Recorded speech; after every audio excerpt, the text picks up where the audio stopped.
শুভ দুপুর বন্ধুরা, আজকে আমি আবার একটা নতুন রেসিপি নিয়ে চলে এসেছি। তো দেখো, আজকে আমি বিরিয়ানি রান্না করব। তো প্রথমেই আমি আজকে মটন বিরিয়ানি করব। মটনটা সুন্দর করে ধুয়ে পরিষ্কার করে নিয়েছি। দেখো, এখানে চালটাও আমি প্রায় 2 ঘন্টা আগে ভিজিয়ে রেখেছিলাম। তো কড়াইটা গরম হয়ে গেছে, প্রথমেই সর্ষের তেল দিয়ে দিলাম। দিয়ে আমি পেঁয়াজের বেরেস্তাটা ভেজে নেব। সব পেঁয়াজগুলো এখন দিচ্ছি না, যেটুকু বেরেস্তা করবো সেইটুকু দিয়ে দিলাম। দিয়ে সুন্দর করে ভেজে তুলে নিলাম। নিয়ে আমি সব মশলাগুলো করে নেব মাংসের জন্য মিক্সিতে। তো চলো, এখানে পেঁয়াজ, রসুন, আদা, কাঁচা লঙ্কা, টমেটো এগুলো আমি মিক্সি বাটিতে নিয়ে নিচ্ছি। আর এদিকে পেঁয়াজ ভাজাটা তুলে নিয়েছি। নিয়ে আমি আলুটা ভেজে নিচ্ছি। আলুটা প্রায় ভাজা হয়ে গেল।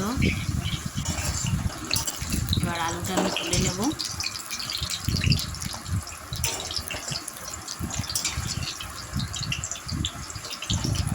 আমি ইউটিউবে দেখে আজকে ফার্স্ট টাইম বাড়িতে মাটন বিরিয়ানি করছি। চিকেন বিরিয়ানিটা মাঝে মাঝেই করা হয়, বাট এটা এই ফার্স্ট টাইম করব।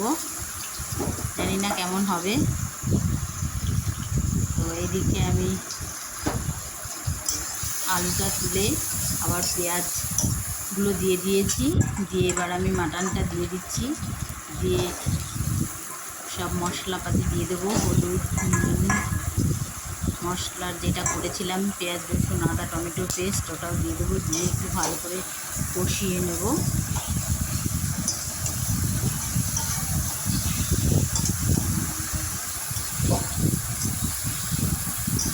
দেখো, যেহেতু মটন, আমি এটা প্রেশার কুকারে সিটি দিয়ে নেব। একটা সিটি দিয়ে নেব।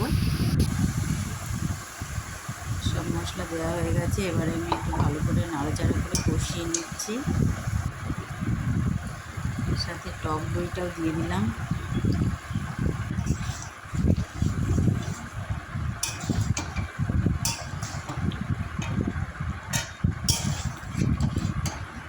কষানো হয়ে গেছে। এবার আমি প্রেশার কুকারটা নিয়ে এসেছি, কষানো হয়ে গেছে। প্রেশার কুকারের মধ্যে দিয়ে দেবো। দিয়ে একটা সিটি দিয়ে নিচ্ছি। পাশেই আমি হাঁড়িটা বসিয়ে দিয়েছি। হাঁড়িতে জল দিয়ে দিয়েছি। জলের মধ্যে তেজপাতা, সাদা তেল, লেবুর রস, সব গোটা মশলাগুলোও দিয়ে দেব। দিয়ে জলটা গরম হওয়া পর্যন্ত অপেক্ষা করব।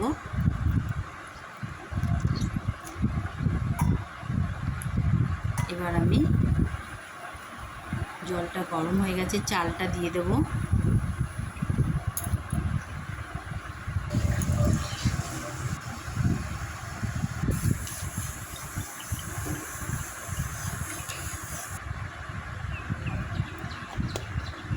আমার ভাতটা হয়ে গেছে। ভাত নামিয়ে 50% ভাতটা আমি করে নিয়েছি। ভাতটা নামিয়ে নিয়েছি ওদিকে।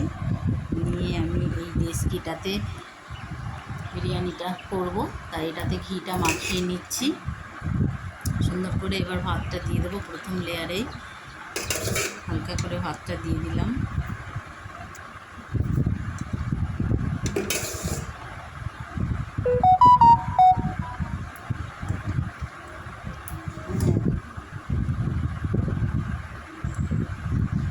এবার একটু পেঁয়াজের বেরেস্তা দিয়ে দিচ্ছি। আর দুধের মধ্যে আমি সব একসাথে রেখে দিয়েছি। কেওড়া জল, মিঠা আতর, সব ওগুলো একবারে দিয়ে দেবো। এখানে মাটন, আলু একটা লেয়ার করে দিলাম।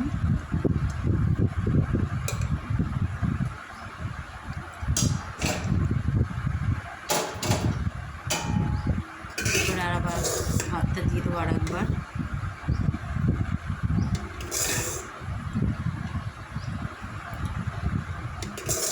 এবার আমি কেশর, মিঠা আতর, কেওড়া জল, গোলাপ জল দিয়ে দুধের মধ্যে একবারে মিশিয়ে রেখেছি, ওটা ঢেলে দেবো।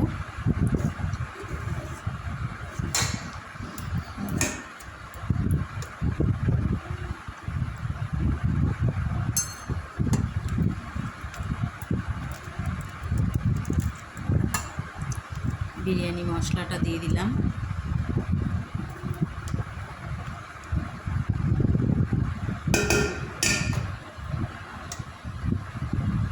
যেটুকু বেরেস্তা ছিল বাকি ওটাও দিয়ে দিলাম।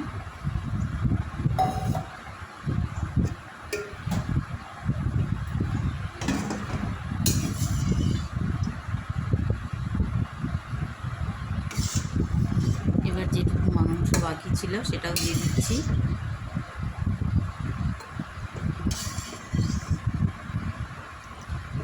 মাংস আলু যেগুলো আছে সব দিয়ে দিলাম। দিয়ে এবার লাস্ট আবার যেটা ভাতটা বাকি আছে সেই ভাতটাও দিয়ে দেবো।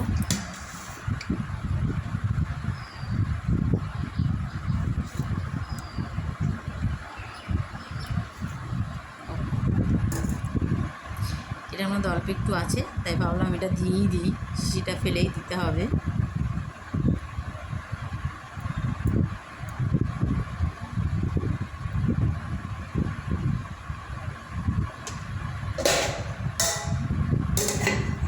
একটু ঘি দিতে হবে, ভুলে গেছি। এবার ঢাকনাটা খুলে একটু ঘি দিয়ে দিলাম।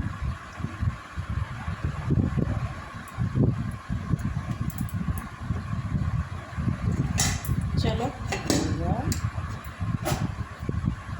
এবার আমি একটু আটা মেখে নেব। সসপ্যানটার চারপাশে আটাটা দিয়ে মুখটা সিল করে দেবো। দেখো আটাটা আমার একটু পাতলা মাখা হয়ে গেছে, তাই জন্য একটু ধরে ধরে ভালো করে লাগিয়ে লাগিয়ে মুখটা বন্ধ করে দিচ্ছি। তো চলো এবার গ্যাসটা আমি প্রথমে 10 মিনিট নয় 8 মিনিট মতো ফুল স্পিডে দেব, তারপরে 15 মিনিট কমিয়ে হালকা স্টিমে রেখে দেবো। তো দেখো ওপরে আমি একটা ভারী জিনিস চাপা দিয়ে দিয়েছি। এবার হয়ে গেছে আমার। তো চলো ঢাকাটা খুলে দেখি। দেখো খুব সুন্দর একটা সেন্ট বেরোচ্ছে, কিন্তু ধোয়া উঠছে। এবার আমি সবাই থালায় দিয়ে দেবো। খুব সুন্দর ঝুরঝুরে হয়েছে, কিন্তু তলায় একটু লেগে যায়নি। সুন্দর হয়েছে খেতে। সবাই আমরা খেতে বসে গেছি। তোমাদের যদি ভালো লাগে অবশ্যই আমার চ্যানেলটাকে একটা সাবস্ক্রাইব করে পাশে দেখো। চলো টাটা। আজকে প্রথমবার মাটন বিরিয়ানি বাড়িতে রান্না করলাম, তো বেশ সুন্দর হয়েছে খেতে। একটু শসা নিয়ে নিচ্ছি, লেবু নিয়ে নিলাম।